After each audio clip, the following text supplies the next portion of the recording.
What's up, guys? Few things to talk about. It's October, so Wretched Sound in the physical, issue number 3, is out. It is on Amazon. It is also available at Music Matters Record Store on Cayuga in Niagara Falls, New York. A lot of really special interviews in this one that really made me happy. We actually got a really cool roster of bands together to do this month, and just a lot of bands I've really been looking up to lately. So we got Mike from Darkest Hour, Malcolm from Inferi, Dean from Artspire, Mario's from Night Rage, and Andrew from Unleash the Archers. And then we included some local album reviews, of course. The newest releases from Grizzly Run, Rebel Scum, Mass Casualty, and Victor, and Prepare for the Mind Scan. All Buffalo area greats, I should say.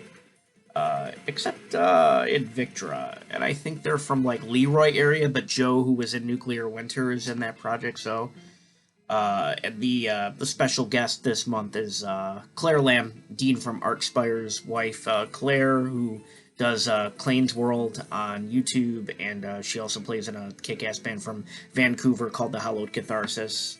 They're kind of a progressive death metal band, I guess you could say, like not very typical stuff, just a lot of slams, a lot of techie parts, a lot of just straightforward groove as well. So yeah, then on the cover we got Mike from Darkest Hour, and well, you can get most of the band. There's John Henry from Darkest Hour, and then here's Sam LeBrun, who been a close friend of mine for about 20 years from Grizzly Run. On the bottom half of the cover there, it's a really cool issue. It's only $9 on Amazon. If you got Prime, you'll get it in 2 days. I think it's like shipping's less than $1 at that point. Or you can head on down to Rob's store, head on down to Music Matters in the Falls if you're local and you know where that's at. It's going to be on sale there. He's got my first 3 issues there. So speaking of Archspire, the new single dropped on Thursday, the 3rd, and I believe it's the final single from the new album Bleed the Future. Bleed the Future comes out on October the 29th.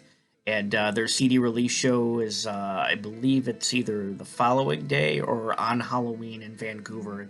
But it's sold out. It's going to be at Insane Time. That's probably their first show back since the pandemic started and fucking shut everything down and pissed everybody off. So, yeah, I'm really stoked to see Artspire getting back on top and doing like the incredible music that they do and playing it for the masses. And I love this album. I love Bleed the Future, what I've heard of it so far. These 3 singles, it's just Archspire. Like, they've grown so much as a band. I started listening to them in 2017 around the time Relentless Mutation came out. And, I was blown away by how technical and catchy they were simultaneously. And Bleed the Future is just more of that. It's just they're even more technical. They're faster. They're more technical, but they're also more melodic, and the hooks are even stickier. I don't know how they keep evolving and keep just reaching new heights and new levels with every aspect of their band. It's just really impressive. So yeah, I'll just open up to it here really fast. Yeah. The Dean Lamb interview has quickly become one of my favorite guitar players, one of my favorite content creators on YouTube as well. Go check out his channel. Go check out deanlamb.com, and he's got some great stuff. Like, he and his wife do 4 levels of death metal, and that is just it's really cool. They get a bunch of artists. They've had Ola England on there, and Devin Townsend, Angel Vivaldi more recently, Mike Stringer from Spirit Box. Like, once or twice a month they get a guitar player from another band, like semi-big band, to come on and like teach them 4 riffs at increasing levels of difficulty. And it's just really entertaining to watch Dean and Claire kind of banter off each other and learn those riffs and, critique the band and whatnot. It's cool stuff. But yeah, Drone Corpse Aviator is the next big thing I want to talk to you about. They dropped this video on Thursday, Archspire did, and it has to be the well, I don't know what was put into it logistically, but it looks like like it's had the largest budget of anything they've released video-wise. And it's got a really cool, like, classic horror film vibe to it, and the opening credits, the end credits, and, like, the flickers on the screen. Actually reminded me a lot of Reanimator meets Quentin Tarantino, like cinematography, like just a really cool blend of like cinematic styles. And you know, it's a continuation of vocalist Oliver Elron's tale about the telepathic cult, the AUM. And in this video, our heroes, the 5 members of Artspire, are being experimented on by this telepathic cult, and horrific and gruesome experiments, you know, while they're performing the song. So video starts with Spencer on the drums, you know, shirt off, muscles ripped, and he goes right into this gravity blast.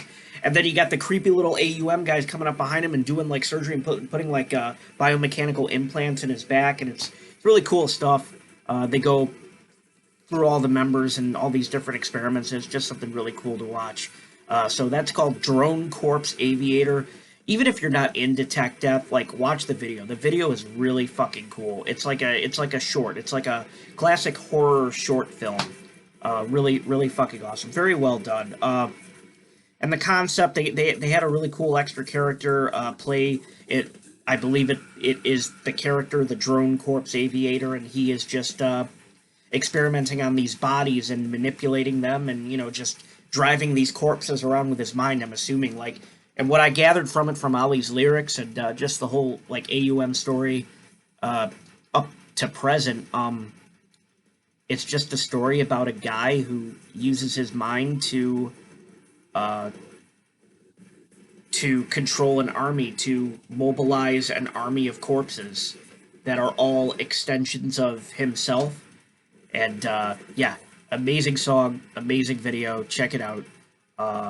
Thanks for tuning in. Just wanted to give you guys a quick update on the magazine and what I'm listening to and what we're checking out, what we're stoked about here right now.